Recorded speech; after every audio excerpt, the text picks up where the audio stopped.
Good afternoon, everyone. This is Ronald Batley, CNC professor at PTTI. I would like to take today to sort of rewind and review. We're going to touch base on all of the different manual programming that we have covered. Going back to horizontal and vertical lines. We will also cover squares, and we will cover both of the methods involved in programming circles. So I'm going to go ahead and get started. We will pull up our flash cut screen. Okay. We are go ahead and go right into CNC.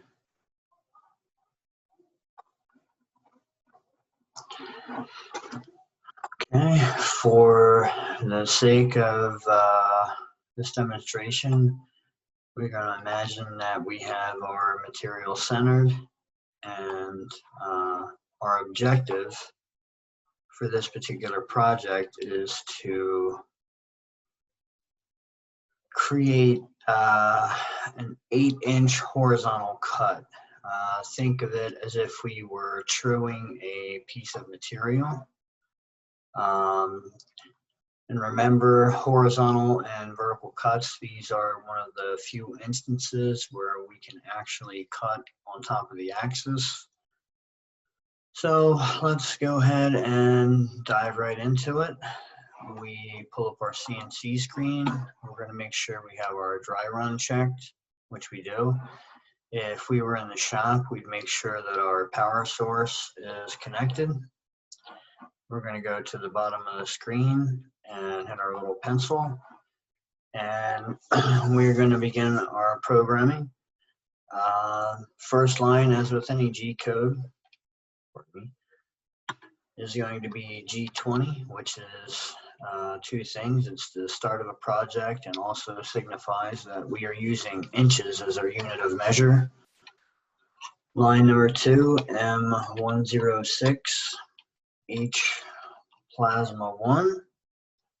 That identifies the power source. In our case, it is a Hypertherm PowerMax 85, 85 being the maximum amperage.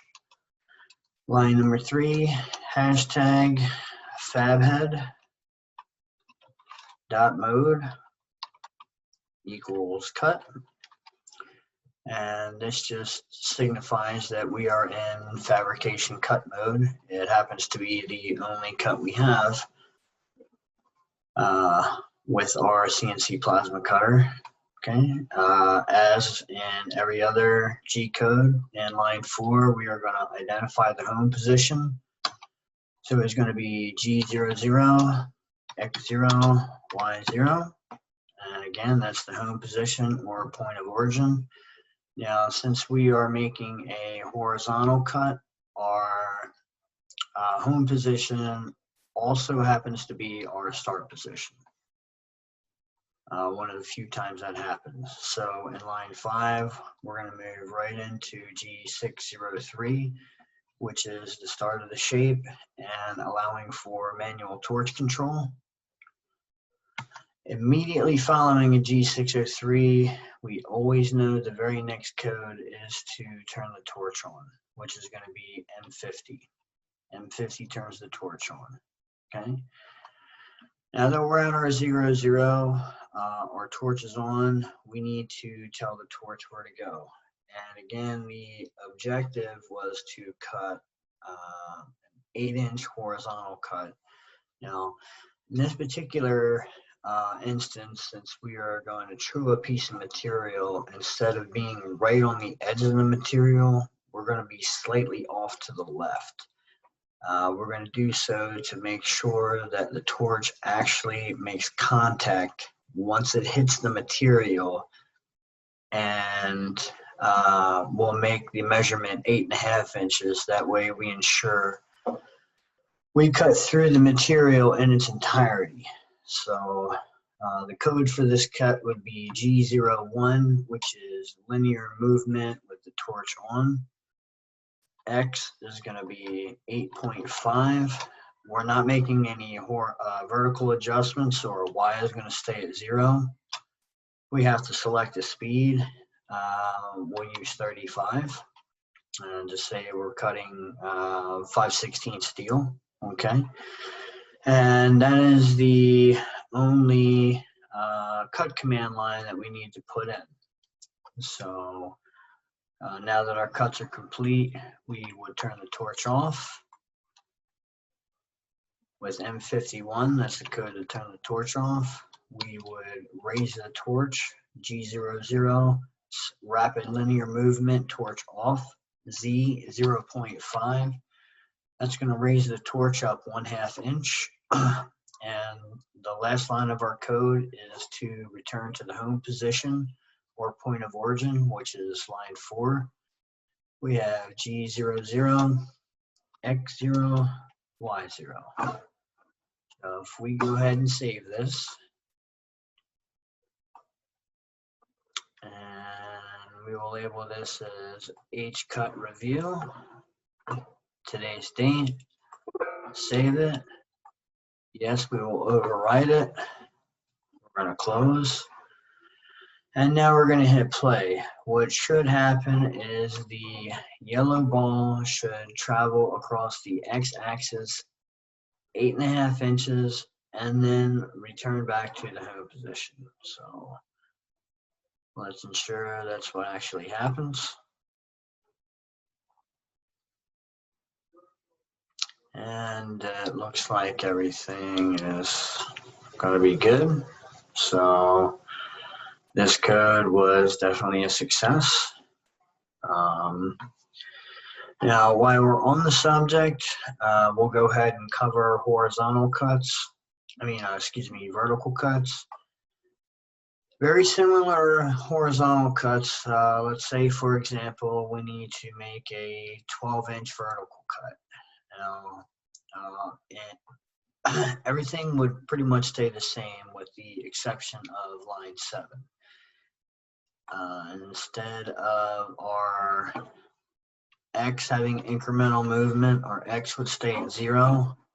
If we were making a 12-inch cut, we would probably change the Y to 12.5 just to make sure that we cut the piece of metal in its entirety. We would save this. We'll close it.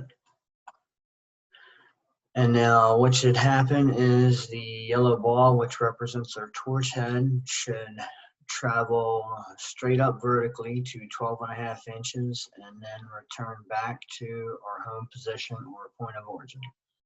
Let's go ahead and hit, actually, you know what? Let's go ahead and zero out our material. Always good practice to do that. We're going to hit play. And it looks like that's exactly what's happening. It is traveling the path vertically right on top of the y-axis. We're going to go up 12.5 inches, and if all goes well, it will return to the home position.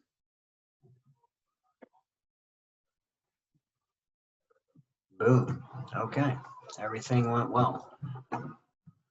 All right, so I'm going to pull this up one more time. This would be the code to make a horizontal cut. And once again, I will bring up the code for a vertical cut. As I said, very similar. The only difference is in line 7, you would give values to either the X or Y axis if you were making a singular cut. And also at the top, your line 4, which is your home position, will also act as your start position. I'll save that. Okay. Now that we have that, we are going to move on to a review of squares. Okay. Now, rather than erase everything, I'm going to erase everything from line 5 down.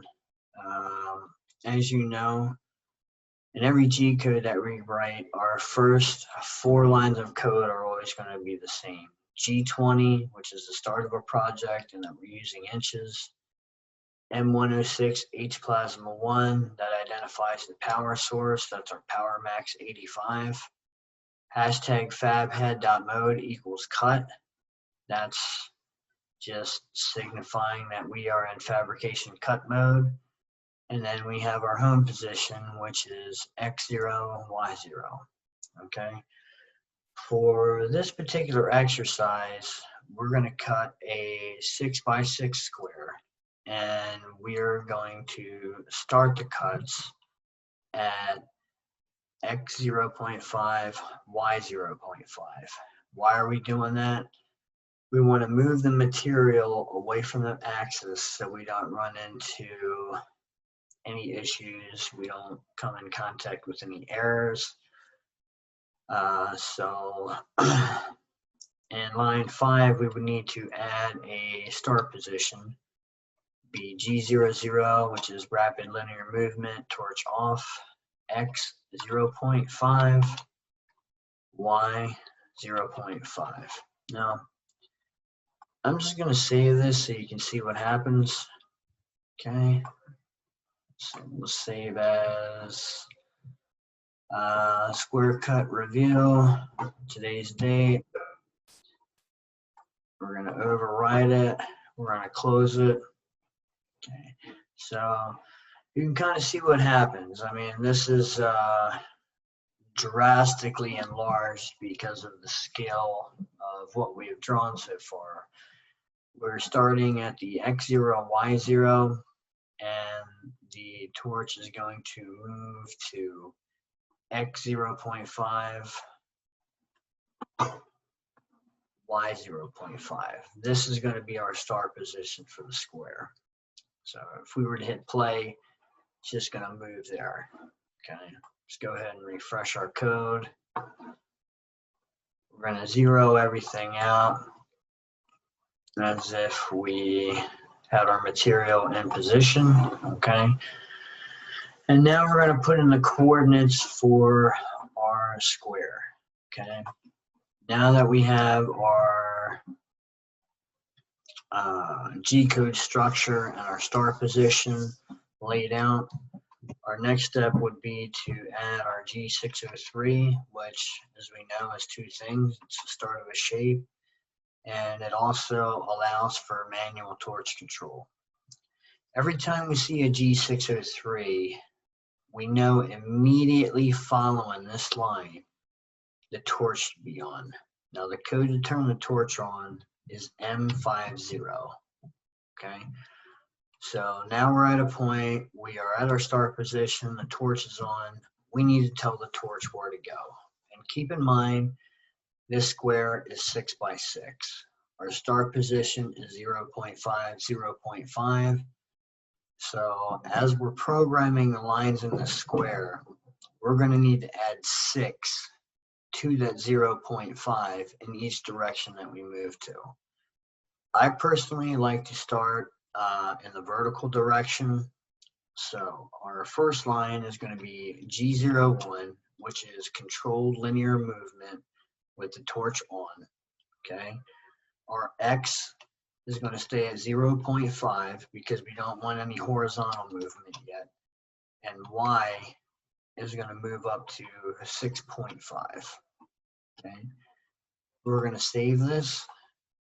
Okay, I'm going to close this so you can see where we are. Okay, the torch moves from our home position to our start position, which is 0.5, then comes up 6 inches vertically, and we end at 6.5. Our next objective is to take it from this position and move it to the right 6.5 inches. So we're going to go back into our G code. Okay, line number 9, also going to be G01. Okay, now this particular time we are going to change our X coordinate because we're making horizontal movement. We should have X 6.5. We don't want the Y to move, we want it to stay where it is. Y is going to stay at 6.5. One thing we forgot to add in line 8 Anytime there's a G603, we have to designate a speed, okay? For our purposes, we're going to use 35. Just as in the last exercise, we'll pretend that we're cutting it out of 5/16 steel, okay? We'll go ahead and save this, and we'll see where we are. Okay, now we have an L shape, okay? Our next order of business is to move from this point back down to our 0.5. So in this particular case, our X is not going to move. We want it to stay where it is. Only the Y is going to have incremental change, and we need to move that back down, okay? Now the coordinate we want to move it back to is where we started at 0.5. So let's go back into our G code, okay? For line number 10, G01, controlled linear movement with the torch on. And when I say controlled linear movement, we control it through this line, the F35. F stands for feed rate, and then what that is our inches per minute, okay? So G00 is rapid linear movement. It moves at 366 inches per minute. G01 moves at whatever speed we tell it to, whether it be 25, 35, 65, 100. We designate that speed in the first line following our G603, and then after we turn the torch on. Okay, so in line number 10, our X is going to stay the same, X 6.5, and our Y is going to move back down to 0.5. Let's save it. Let's take a look. Okay, so now we have three sides of our square. Okay, right now we are at X 6.5, Y 0.5. Our objective is to bring it back to where we started, our start position, which is X 0.5, Y 0.5. So these are going to be the last coordinate positions of the lines in our square. Go back into our pencil, okay, line number 11, G01, X 0.5, Y 0.5. Let's save that, take a look, okay, and as you can see, we have our completed square. We started from our point of origin, our home position. We moved to the start position, which is a ½ inch away in both the X and Y directions. And we make a perfect 6-inch square all the way around, okay? All that's left to do is finish out this code. We have input all of our cut commands, so the next thing to do would be to turn the torch off. The code to turn the torch off is going to be M51. M51, always the code to turn the torch off, okay? Since we're finished and we're about to send it back to the home position, there's something we need to do first. We need to raise the torch to make sure that it doesn't come in contact with any melt, debris, warpage, really any sort of imperfections or any chance debris could enter the shield cone or the nozzle. We want to try to avoid that at all costs, to try to stretch our consumables as long as we possibly can. So we're going to raise the torch. It's going to be a G00. That's rapid linear movement with the torch off. We're going to put in Z, which is our torch depth, and 0.5. With it being a positive 0.5, that means we are raising the torch 1/2 of an inch. Okay, that line is complete. And the very last line in this code is to return our torch to the home position or point of origin, which is always X0, Y0. So we have G00, rapid linear movement, torch off, X0, Y0. Now we'll save this as long as there are no errors. Close it, and it looks like everything's good. Let's say we do have an error. What happens if we do have an error? Okay, let's go in here and let's say we forgot to put the period between fab HUD and mode. Okay, what would happen? Let's save it and let's close it. Look, we get an error code 10054, which in my opinion is going to mean there is some kind of a literary error where it does not understand the line of input code that you've put in. What's important to us is that you can go to line and see that the error is in line 3. Okay, we'll hit our pencil, we go back to line 3, we take a look at it, we can say, oh, look, right here, in between fab head and mode, we forgot to put our period in. We can resave, we can close it out, okay, and now we have the screen without any errors, without any codes, everything looks good.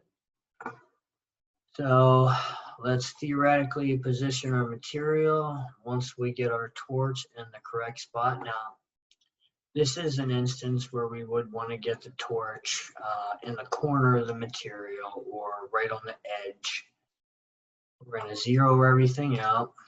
We're going to try to get the torch head to a distance of anywhere from 1/8 to 1/4 of an inch above the material, 3/16 being the ideal, but anywhere in that bracket is okay. We're going to zero everything out. If we were in the shop, we would do a dry run to make sure that the torch doesn't come in contact with any of the material. But since we're not in the shop, we're actually going to go ahead and run this code. And if everything goes correct, okay, we should travel up vertically first. And we should move to the right horizontally 6 inches. When we get to these end coordinates, we should move down vertically 6 inches. Okay, when we get to the end of these coordinates, we should move to the left 6 inches and end up back at our start position shortly afterwards, which will return to our home position, which is X0, Y0. Now you notice in CNC, the dotted lines are movement with the torch off. Our solid red lines, those are actually our cuts. Okay, so this would conclude our review on cutting squares. I'm going to pull this code back open so you can take another look at the sequence. And when you look at it, you can kind of follow a pattern here. You know, things sort of come in twos. You have your start position 0.5, 0.5, 6.5, 6.5. It's going to go back to 0.5. Does the same thing over here. 6.5, 6.5, 0.5, 0.5. It's all a matter of pattern recognition. All right, now that we got a good look at that, we're going to go ahead and we're going to close this out. Okay. We're going to get rid of this, and now we are going to do a review on circles. We're going to theoretically position our material. We are going to zero everything out. We're going to get our torch head into position. Okay, now in CAD, I have already took the liberty of labeling some coordinates and our radius.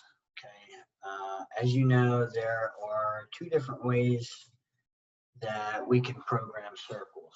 We can use what's called the Inj method, where we choose a start point and calculate the incremental distance from the start point to the center of the circle, or which also happens to be the origin of the radius. Usually when we're dealing with radius, we're used to moving from the inside of the circle out. Well, for these particular exercises, we're actually moving from the start point in, okay? For the start point that I have chosen, x2, y3, by the way, this is a 4-inch diameter circle, which means the radius is 2 inches. The radius is always half of the diameter. If we were to click on this circle and go to our parameters box, we can see that the diameter is 4 inches and that the radius is 2 inches. Okay, so for our start point coordinates, I've chosen x2, y3. Now, the important thing to remember with circles is our start point and our end point, regardless of what method we use, are always going to be the same.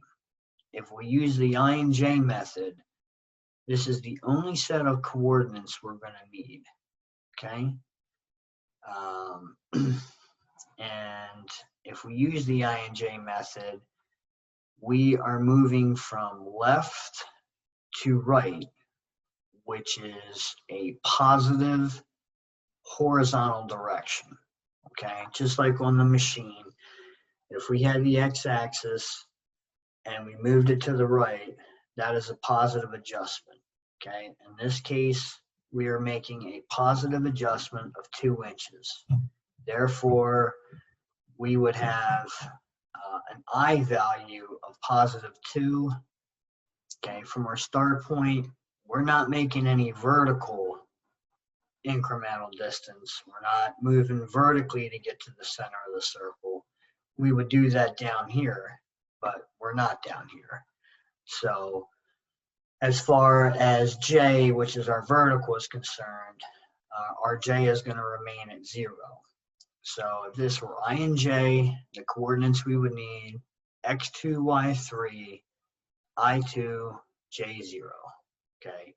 Now, if we use the R method, we know that we are unable to program an entire circle just using the R method. We have to pick at least one median point.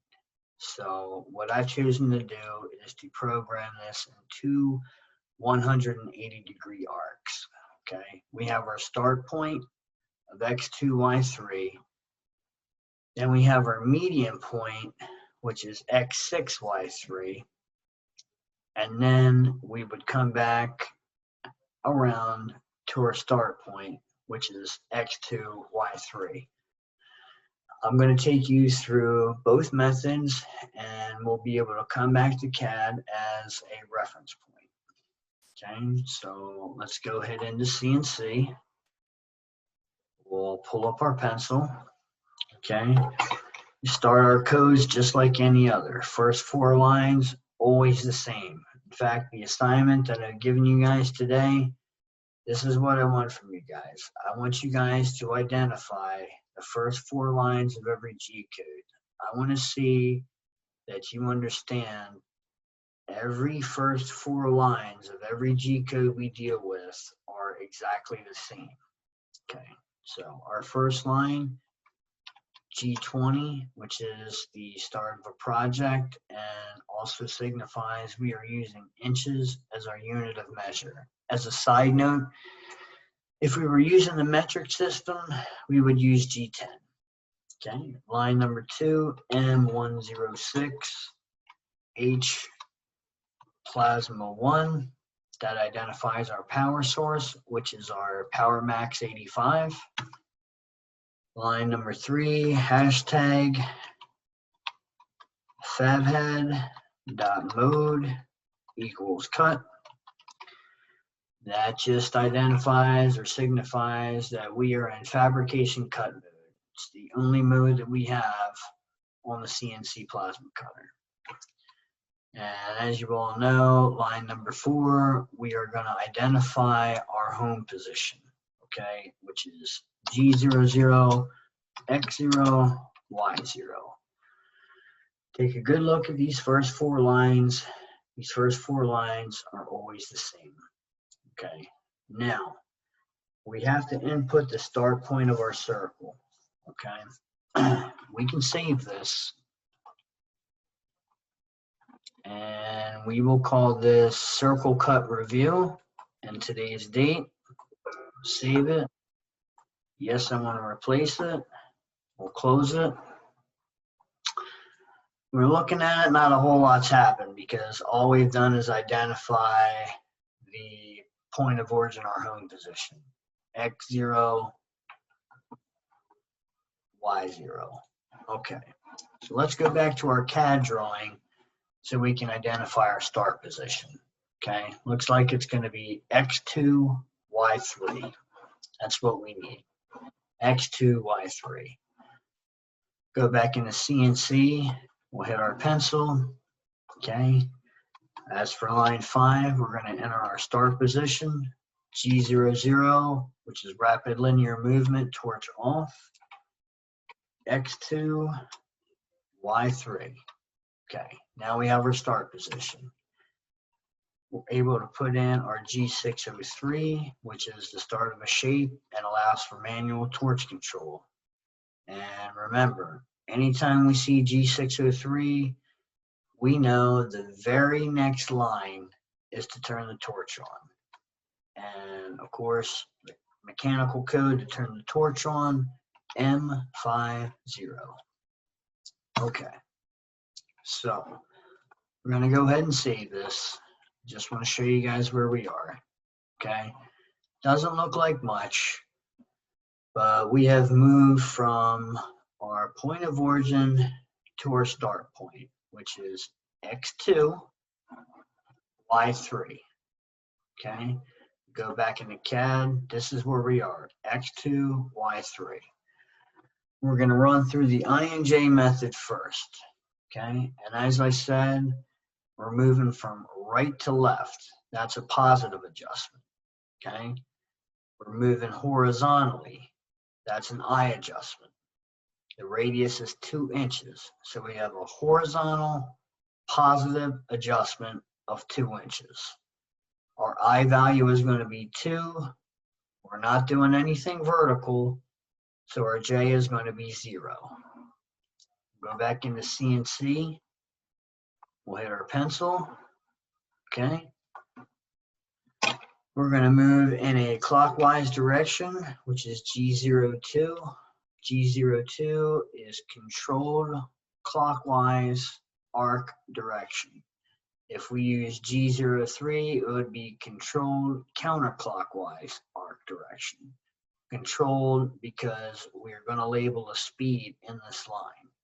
Now, as I said, if we're using INJ, the only coordinates we need are our start point coordinates, which are in line 5. So it would be G02, X2, Y3. Okay, we're moving horizontally, which would be I. We're moving in the positive direction. The radius is 2 inches, so it would be I2. We're not moving vertically, which is our J. So since there's no movement, the J is going to be 0. We have to identify a speed. We'll say 35. And that's the end. Okay. Now, when we are manually programming circles to make cuts, it's always a good idea to go around the circle twice. The torch might not ignite in exactly the spot we want it to. But if we go around the circle twice, we make sure that we cut the circle out in its entirety and we're not stuck trying to cut out a small piece of a circle with a cutoff wheel. So what we're going to do here is highlight this entire line. We're going to hit Control C to copy. Okay.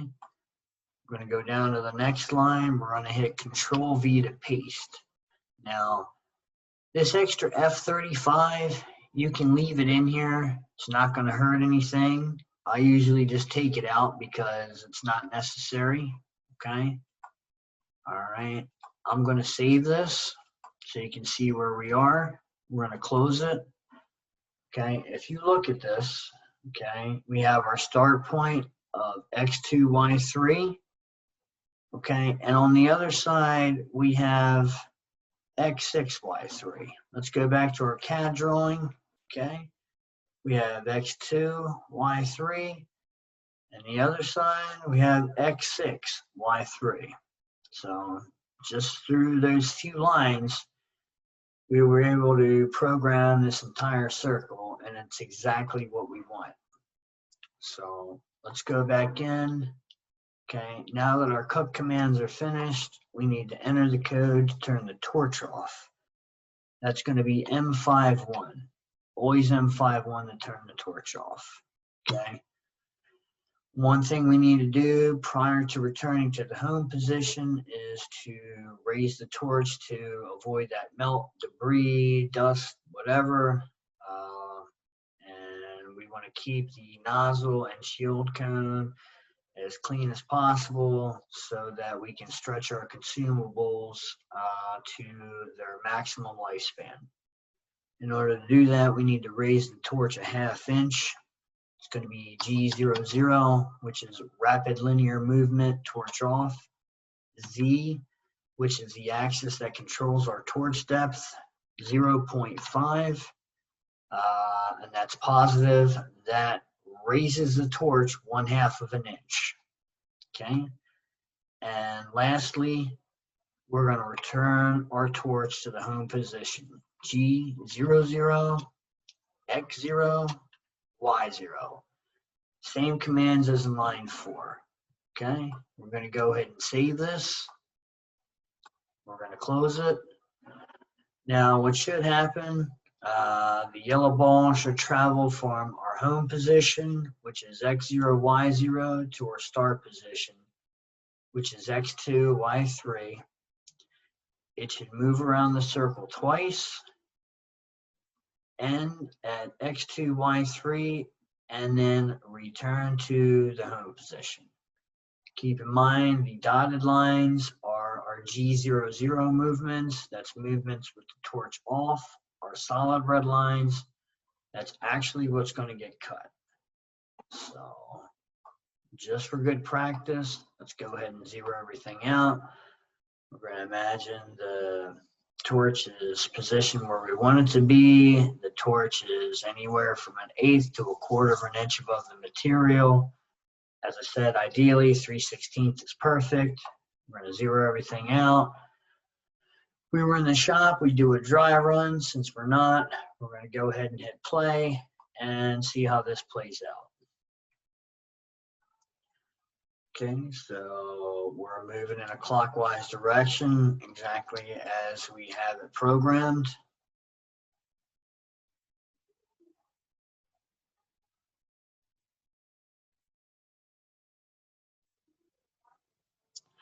Should go around one more time.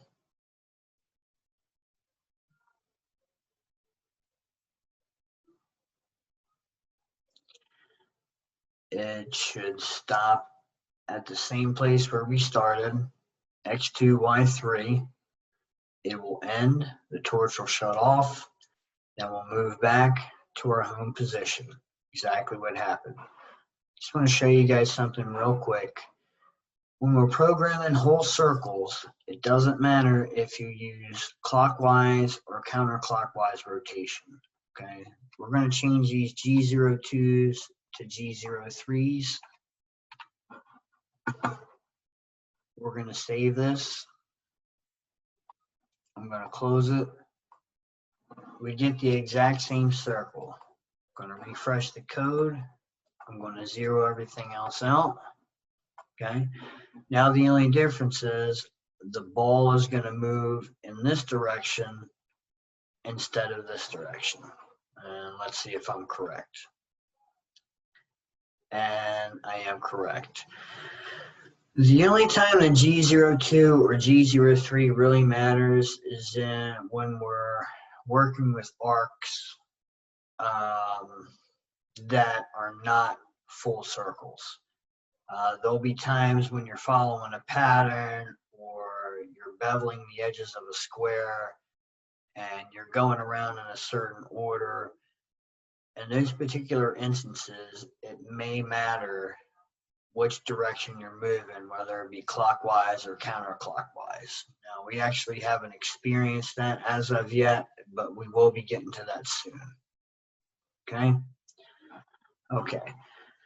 Now that we have the Inj method all ironed out, I'm going to show you guys how we can program the same circle using the R method. A lot of people prefer this method because there are no incremental distances you have to calculate. Your start position and end position are still the same, just as an Inj. The only thing you actually need are the median coordinate and the size of the radius, okay?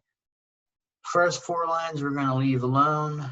5th line we're going to leave alone because we're starting in the same place. G603, we're going to leave that alone. M50, we're going to leave that alone. Okay, now we're going to put in the commands to actually cut the circle, and we're going to do so in 2 180-degree arcs. We're going to move in a clockwise direction. G02, controlled linear movement, clockwise arc rotation, G02, okay? Everything we do revolves in the system of endpoint coordinates. So we need to move to our median point coordinates, which are going to be X6, Y3, our radius is 2, and we have to put a speed in. We use 35, okay? Now, as I said, our start position and end position with circles are always the same. We have to put a G02 and bring it back to our start position, which is X2, Y3. So we have G02, X2, Y3, R2, okay, and then we're done. We're going to save this. We're going to take a look at where we are. We have the exact same circle. The only difference is it's programmed in a 180-degree arc from here to here, and another 180-degree arc from here to here. Now, when we're actually cutting this out as a circle, everything happens within a fraction of a second. There won't be any delay. So it's going to cut the circle out just as if we had programmed it using the Inj method. But remember, the consistency of the circle always works out better. We get a better cut when we duplicate the commands to make that cut. So we're going to highlight lines 8 and 9. We're going to hit Control-C to copy. We're going to hit Enter. We're going to hit Control-V to paste. Okay. We could leave this F35 in here. It's not going to hurt anything. Myself, I like to take it out. Okay. Everything else stays the same. I'm going to save it. We're going to close it. Position our material. Zero everything out. We're going to make sure that the torch is anywhere from 1/8 to 1/4 of an inch above the material. Again, 3/16 is ideal. Anything in that range is fine. So what should happen is exactly what happened with our original Inj program. We're going to move from our point of origin to our start position. It should go around twice and then move back to the home position. Let's go ahead and hit play, find out what happens.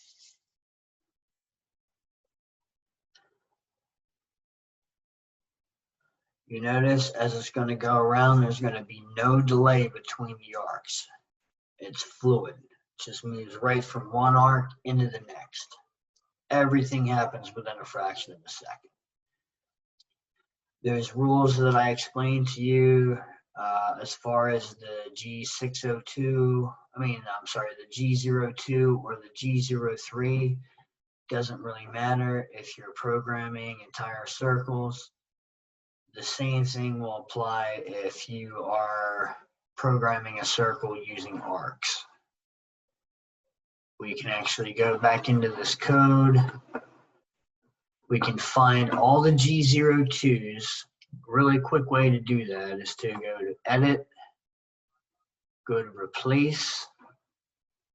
We're going to find G02. We're going to replace it with G03. We'll click Replace All. Only takes a second for it to happen. We hit OK. Get rid of this.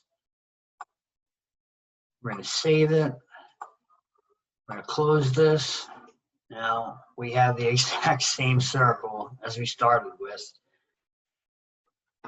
We are going to zero everything out. We're going to hit play. Let's refresh the code. We're going to hit play. Now everything should work the same, except we're going to move in a counterclockwise direction. And it looks like everything worked out flawlessly. Okay. Now, starting tomorrow, we're going to continue to get into our more complex shapes. Yesterday, we got into a circle inside of a square. Tomorrow, we are actually going to add another circle inside of a rectangle. So we're going to do 2 circles inside of a rectangle. And this happens to be a common piece we cut for the welding department for the rails they install for a lot of their on-site jobs.